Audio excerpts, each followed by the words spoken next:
Hello everyone, in this video tutorial, we will guide you on how to block Facebook calls. So let's dive right in. Open the Facebook Messenger app on your phone or tablet.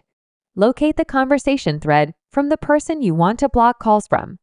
Browse through your chat history to find the conversation. Tap the name or profile picture at the top of the conversation window. This reveals more information about the contact, such as their name, profile picture, and any mutual friends you might have. Scroll down until you see options related to managing your communication with this contact. You might see options like mute notifications, report, or clear chat history, depending on your app version.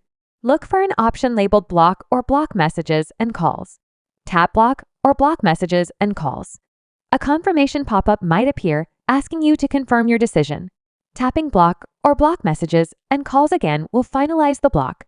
And there you have it. If you find this video helpful, don't forget to subscribe to our channel for more tutorials. Thanks for watching.